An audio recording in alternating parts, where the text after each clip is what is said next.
maanta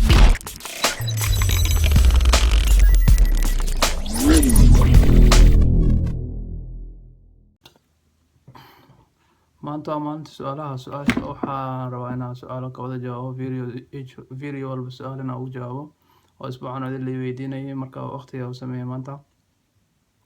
Su'aasha labaad waxay tiri waxaa yiri sug bal akhriyeena waxaa rabaa sida ugu fudud ee la isku dhisi karayo halkeena ka bilaabaa. Okay, horta koodii waxaa rabaa inaad maskaxdaada ka saartid sida fudud because wax fudud ma jiro adduunkan. Wax fudud easy come easy go, wax walba fudud ku imaado fudud ku baxayaan. So marka wax fudud aad raadinaysid ma u maleynayo inay jiraan wax fudud because wax walba level ay leeyihiin, meel laga bilaabo meel dhammaasho iyo meel dhexe leeyihiin. So marka waxa fudud aad raadinaysid waxaa maleynayaa in steroid darooga iyo waxa raadsatid si naturally wax fudud laguma helo. laakiin waxaan ku siin karayaa tips yaal ah hadda qof patient aad tahay isku dhisi karaysid in 6 bil ilaa 7 bil meelaha. hadda 6 bil 7 bil ka yarna isku distributid macquul ma la helay.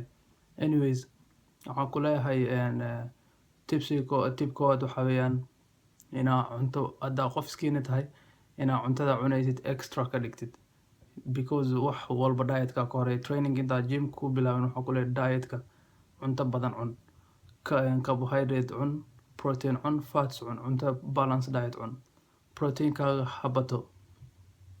labo waxaa sameynaysaa heavy training gym-kiina macnaheedu wax culus qaadid kiilooyin badan qaadid haddii cusub taadan qaadi karin qof ku caawirayso ilaa waqti jirka uu la qabsanayo kiilo badan qaad. 3 rest nasiino fiican hel, hurdo wanaagsan hel. waa wada ognahay jirka marka uu kaliya korno waxa weeyaan waqtiga hurdeena. So marka waxaa ku leeyahay inaa hurdid isku day.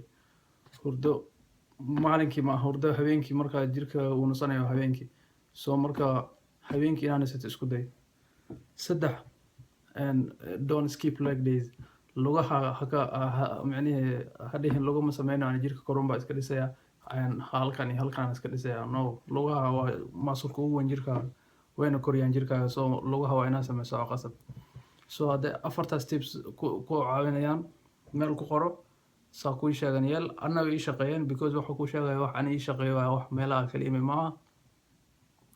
inta samee inaa cuntid cunto extra especially protein in habadisid and heavy weights ku almitaysid training-ka wax culus qaadid instead of 10 wax yar inta qaadi lahayd jirkaaga nasiino badan u helo. lugahan aad sameysay squat sameey, waxaa sameysaa leg extension sameey, training walbo lugaha sameey. So waxaa filayaa inay intaas ku saacideynayso. mid kalena waxaa ku leeyahay iska hilmaam easy way-ga iyo waxa raadinaysid. No easy way around. hadduu video wax ka faa'iiday subscribe asxaabtaada la qaybso.